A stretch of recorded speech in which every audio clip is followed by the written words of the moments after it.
तो कहानी की शुरुआत मिकी नाम के एक आदमी को दिखाने से होती है जो एक घर के सामने खड़ा हुआ था कि तभी अचानक उस घर से बेन नाम का आदमी भागते हुए बाहर आता है। साथ ही वो घर की तरफ गोली चलाते हुए ये कह रहा था कि वो लोग आ रहे हैं। मिकी भी उसे भागता हुआ देख उसके साथ वहाँ से भाग खड़ा होता है और यहाँ हमें पता चलता है कि दुनिया के ज्यादातर लोग ज़ॉम्बीज बन चुके हैं और सिर्फ गिनती के इंसान ही बचे हुए हैं, जिनमें से ये दोनों भी होते हैं। दरअसल बेन और मिकी बेसबॉल प्लेयर्स थे। साथ ही अगर बेन की बात करें तो उसने खुद को इस परिस्थिति के हिसाब से ढाल लिया था। वो लगातार अपनी जगह बदलता रहता था और साथ ही ज़ॉम्बीज से सामना होने पर उन्हें मारने से जरा भी नहीं कतराता था। तो वहीं मिकी की बात करे तो वो बेन से ठीक उल्टा होता है। वो इस परिस्थिति में भी एक जगह रुककर रहना चाहता था। मिकी हर समय गाने सुनता रहता था और उसने अभी तक एक भी ज़ॉम्बी को अपने हाथों से नहीं मारा था, लेकिन फिर भी ये दोनों काफी समय से इस परिस्थिति में भी एक दूसरे के साथ सही सलामत थे। दोनों लगातार आगे बढ़ते हुए अलग अलग घर में जाते थे और वहाँ से अपने मतलब की चीजें लेने के बाद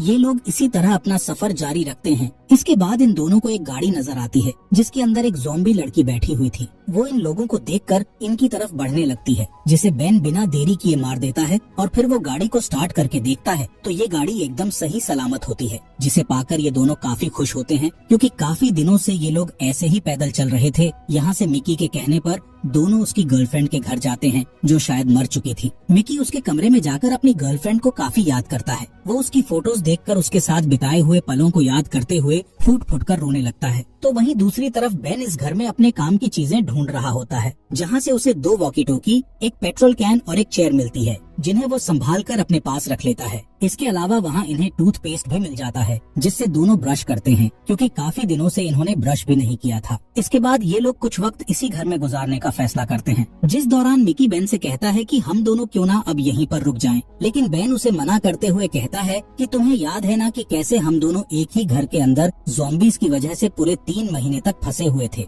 जिस वक्त हमें अपना पेट भरने के लिए डॉग फूड तक खाना पड़ा था और जब खाने के लिए कुछ नहीं बचा तो हमने उस पालतू डॉग को ही मारकर खा लिया। इसलिए मैं वही गलती दोबारा नहीं करूंगा। हमें आगे बढ़ते रहना चाहिए, तभी हम जिंदा रह पाएंगे। यहाँ मिकी को बेन की बात माननी पड़ती है, जिसके साथ ही ये लोग देखते हैं कि इनकी कार में सीट लंबा करके सोने की जगह भी है, इसलिए ये लोग इसी में आराम करने का फैसला करते हैं। जिसके बाद थोड़ा आगे बढ़ने के बाद दोनों एक जगह कुछ देर के लिए रुकते हैं, जहाँ बेन मिकी से कहता है कि तुम कुछ देर के लिए अपने हेडफोन्स को आराम दे दो। अगर तुम पर कोई ज़ॉम्बी अचानक से हमला करेगा तो तुम तो उसके आने की आवाज भी नहीं सुन पाओगे। यहाँ मिकी उसकी बात मानकर हेडफोन्स उतार देता है, जिसके बाद वो एक वॉकी टॉकी बैटरी डालकर चेक करता है तो उसमें एक दूसरी फ्रीक्वेंसी पर एक लड़का और लड़की आपस में बातें कर रहे थे, जिसमें से लड़की का नाम एनी होता है। यहाँ मिकी उन दोनों से बात करने की कोशिश करता है। मिकी कहता है कि हम 2 ही लोग हैं, इसलिए तुम हमें भी साथ ले लो, जिस पर वो आदमी बोलता है कि यहाँ पहले से ही काफी लोग मौजूद हैं, तो तुम्हारे लिए कोई जगह नहीं है। साथ ही वो मिकी से कहता है कि आज के बाद हमसे कांटेक्ट करने की बिल्कुल भी कोशिश मत करना। वो एनी को भी धमकाता है कि अगर तुमने इससे बात की तो मैं तुम्हारे साथ क्या करूँगा, ये तुम सोच भी नहीं सकती। यहाँ मिकी अपनी इस बात के बारे में बेन से बताते हुए उससे कहता है कि वो आदमी कह रहा था कि वो लोग पहले से काफी ज्यादा हैं, मतलब कि वो आसपास किसी न किसी जगह जरूर रुके होंगे जिन्हें मैं किसी भी कीमत पर ढूंढना चाहता हूँ। यहाँ बेन के लाख समझाने के बावजूद मिकी नहीं मानता और दोनों रास्ते में पड़ने वाले हर घर को देखते हुए आगे बढ़ने लगते हैं, जिसमें से एक घर का दरवाजा तोड़ने पर उसमें से 2 ज़ॉम्बीज बाहर निकलते हैं, जिन्हें देख बेन मिकी पर काफी गुस्सा करते हुए उन ज़ॉम्बीज को मार डालता है। इसके बाद अगले दिन बेन एक झरने को देख उसमें नहाने के लिए जाता है। इसी दौरान मिकी गाड़ी में ही सो रहा होता है, तभी वहाँ एक ज़ॉम्बी लड़की आकर थोड़े से खुले शीशे में अपना हाथ डाल के मिकी को पकड़ने की कोशिश करती है, जिससे मिकी बहुत बुरी तरह डर जाता है। लेकिन सही वक्त पर बेन वहाँ पहुंचकर उस ज़ॉम्बी लड़की के भेजे को गोली से उड़ा देता है, जिसके बाद दोनों हमेशा की तरह कभी किसी स्कूल तो कभी किसी घर में जाना जारी रखते हैं, मगर इन्हें कहीं कुछ भी नहीं मिलता। हालांकि जल्दी ही ये लोग एक घर में पहुंचते हैं, जिसे देख मिकी इस बार बेन से जिद कर लेता है कि हमें आज रात यहीं रुकना चाहिए, और इस बार बेन भी उसकी बात मान लेता है। इसी दौरान मिकी एक बार फिर एनी से बात करने की कोशिश करता है। वो मिकी की आवाज सुनकर उससे कहती है कि मैं तुमसे बात नहीं कर सकती, क्योंकि अगर उन्हें पता चल गया तो वो मेरे साथ क्या करेंगे वो तुम सोच भी नहीं सकते, इसलिए प्लीज तुम मुझसे बात ना करो। दूसरी तरफ बेन गाने सुनते हुए अकेले ही काफी ज्यादा मजे कर रहा था। जिसके बाद वो बाहर जाता है तो वहाँ उसे एक ज़ॉम्बी दिखता है। उसे किसी ने पेड़ से बांधा हुआ था। बेन उस ज़ॉम्बी से पहले कुछ देर बातें करता है और जब उसका मन भर जाता है तो वो उस ज़ोंबी को ले जाकर मिकी के कमरे में छोड़ देता है। यहाँ बेन ने बाहर से दरवाजा पकड़ा हुआ था ताकि मिकी उसे खोलकर बाहर ना निकल पाए। यहाँ कुछ देर बाद जब बेन दरवाजा खोलकर देखता है तो वो अपने सामने मिकी को उस ज़ॉम्बी के खून में रंगा हुआ पाता है और उसे देख बेन हंसते हुए कहता है कि बधाई हो, तुमने आज अपना पहला ज़ॉम्बी का शिकार किया है। मतलब कि ये बेन का मजाक था, जिस पर मिकी एकदम से भड़क जाता है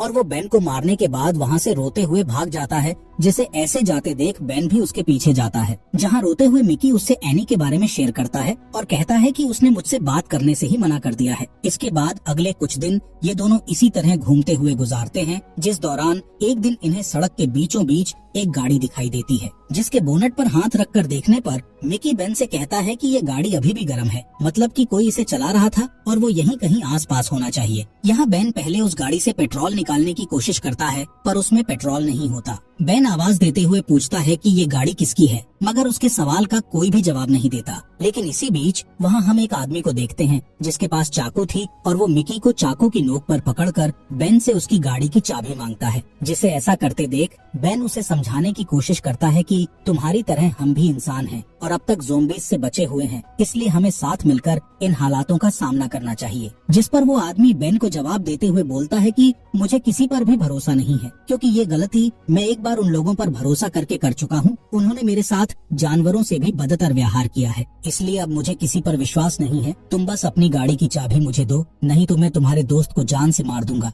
यहाँ जब कोई बात नहीं बनती तो बेन उस आदमी के कहने पर अपनी गन नीचे रख देता है और उस आदमी से कहता है कि चाबी गाड़ी के अंदर है। वो आदमी मिकी को छोड़ जब गाड़ी के अंदर बैठता है तो वहाँ उसे कोई चाबी नहीं मिलती, जिस पर बेन अपने पास से चाबी निकालकर उसे दिखाते हुए बोलता है कि चाबी मेरे पास है। और ये देख वो आदमी वहाँ से भागने की कोशिश करता है, लेकिन बेन उसे पीछे से गोली मार देता है, जिससे वो आदमी वहीं मर जाता है। ये देख मिकी बेन से बोलता है कि वो तो इंसान था ना, तो फिर तुमने उसे क्यों मार दिया? जिस पर बेन बोलता है कि उसने हमारी गाड़ी चुराने के साथ तुम्हें मारने की भी कोशिश की, इसलिए मैं उसे छोड़ने का रिस्क नहीं ले सकता था। क्या पता दोबारा मौका मिलने पर वो हमें ही मार डालता। ये दोनों इस बारे में बात कर ही रहे होते हैं कि तभी वहाँ एक बड़ी सी गाड़ी आकर रुकती है, जिसकी तरफ बेन गन पॉइंट करके पूछता है कि तुम कौन हो? उस गाड़ी के अंदर से एक लड़की और एक आदमी बाहर निकलते हैं, जिनमें से आदमी के पास एक बड़ी गन थी। यहाँ वो लड़की इनसे सवाल करती है कि ये जो गाड़ी खड़ी है इसे एक आदमी चला रहा था, तो क्या तुमने उसे कहीं देखा है? इसके जवाब में बेन बोलता है कि उसने मेरे दोस्त को मारने की कोशिश की और साथ ही वो हमारी गाड़ी चुराना चाहता था, इसलिए मैंने उसे मार दिया। इस पर वो लड़की दोबारा सवाल करती है कि उसने क्या मरने से पहले तुम्हें कुछ बताया था? जिस पर बेन कहता है कि नहीं, उसने मुझे कुछ भी नहीं बताया, उसने बस इतना कहा कि कुछ लोगों ने उसके साथ धोखा किया है। ये सुनकर वो लड़की बोलती है कि ये गाड़ी उसने हम ही से चुराई थी, इसलिए हम उसका पीछा करते हुए यहाँ आ गए, लेकिन तुमने उसे मारकर काफी अच्छा किया। इतना कहने के बाद वो लड़की और आदमी वहाँ से जाने ही वाले होते हैं कि तभी मिकी उसे रोककर पूछता है कि तुम एनी हो ना? ये बात सुनकर वो लड़की कहती है कि तुम क्या बकवास कर रहे हो? इस पर मिकी कहता है कि मैंने तुमसे वॉकी टॉकी पर बात की है, इसलिए मैं तुम्हारी आवाज आराम से पहचान सकता हूँ। यहाँ हमें पता चलता है कि ये लड़की एनी ही है और जो आदमी उसके साथ था ये वही आदमी होता है जिससे बात करते हुए मिकी ने एनी को सुना था। एनी मिकी से बोलती है कि मैंने तुमको कितना समझाया था कि तुम मुझसे कांटेक्ट करने या मिलने की कोशिश मत करना, लेकिन तुम मेरी बात नहीं माने। यहाँ एनी तुरंत बेन के पैर पर गोली मार देती है और इसके बाद वो उसकी गाड़ी की चाबी लेकर वहीं झाड़ियों में फेंक देती है। एनी मिकी से कहती है कि मैं ये नहीं करना चाहती थी, लेकिन तुमने मुझे ये करने पर मजबूर किया है। इतना कहने के बाद वो उस आदमी के साथ गाड़ी में बैठकर वहाँ से चली जाती है। एनी के जाने के बाद मिकी कार की चाबी को ढूंढने की कोशिश करता है, पर अंधेरा होने तक उसे चाबी नहीं मिलती। साथ ही बेन के पैर में गोली लगी होने के कारण वो चल नहीं सकता था, इसलिए मिकी वहीं कार के अंदर रात गुजारने का फैसला करता है। यहाँ बेन मिकी से बार बार कह रहा होता है कि तुम मुझे यहीं छोड़कर चले जाओ, कम से कम तुम्हारी जान तो बचेगी। लेकिन मिकी कहता है कि मैं तुम्हारे बिना यहाँ से कहीं नहीं जाऊंगा, क्योंकि हम दोनों हमेशा की तरह इस परिस्थिति से निकलने का कोई ना कोई रास्ता जरूर निकाल लेंगे। दोनों उसी गाड़ी को अंदर से लॉक करके सोने की कोशिश कर ही रहे होते हैं कि तभी ढेर सारे ज़ॉम्बीज उन्हें आते हुए दिखाई देते हैं, जिन्हें देख मिकी बोलता है कि हमें जल्दी यहाँ से भागना होगा। जिस पर बेन उससे कहता है कि तुम बड़ी जल्दी भूल गए कि मेरे पैर में गोली लगी है, मैं चाहकर भी नहीं भाग सकता, लेकिन तुम अपनी जान बचा सकते हो, इसलिए तुम यहाँ से भाग जाओ। लेकिन मिकी बेन की इस बात को नहीं मानता। इसी दौरान हम देखते हैं कि इनकी गाड़ी को ज़ॉम्बीज ने चारों तरफ से घेर लिया है, लेकिन ये दोनों उनका कुछ नहीं कर सकते थे, इसलिए दोनों चुपचाप सो जाते हैं। जहाँ सुबह उठने पर वो देखते हैं कि ज़ॉम्बीज अभी तक कहीं नहीं गए हैं, जिनसे परेशान होकर मिकी सभी शीशों को कंबल से ढक लेता है। यहाँ बेन मिकी पर गुस्सा करते हुए कहता है कि आज यहाँ हम दोनों तुम्हारी वजह से फंसे हुए हैं। अगर तुम उस लड़की के पीछे पागल ना होते तो वो लोग भी ऐसा नहीं करते। यहाँ मिकी भी अपनी गलती मान लेता है। साथ ही वो बेन से कहता है कि क्या तुम फिल्मों की तरह तार के जरिए गाड़ी चालू नहीं कर सकते जैसे कि फिल्मों में होता है। इस पर बेन बोलता है कि ऐसा सिर्फ फिल्मों में ही अच्छा लगता है, क्योंकि अगर ऐसा करते वक्त कोई गलती हुई तो ये गाड़ी कभी भी स्टार्ट नहीं होगी, इसलिए तुम्हें वो चाबी ढूंढनी ही होगी। ये लोग 1-2 दिन इसी तरह गाड़ी के अंदर बिताते हैं, जिसकी वजह से इनका पानी भी खत्म हो रहा था। साथ ही ज़ॉम्बीज़ भी अब ज्यादा आ चुके थे, इसलिए मिकी प्लान बनाता है कि मैं सनरूफ से होकर गाड़ी से बाहर निकलकर चाबी ढूंढने के लिए जाऊंगा, तब तक तुम यही मेरा इंतजार करना। बेन मिकी से कहता है कि अगर तुम्हें चाबी ना मिले तो तुम वक्त रहते यहाँ से निकल जाना, मेरे लिए वापस मत आना। इस पर मिकी बोलता है कि तुम्हारे अलावा मेरा कोई नहीं है, इसलिए मैं वापस जरूर आऊंगा। इतना कहकर वो बाहर चला जाता है। इस दौरान थोड़ी देर बाद ही बेन को अकेलापन महसूस होने लगता है। वो काफी परेशान था कि मिकी अभी तक वापस क्यों नहीं आया,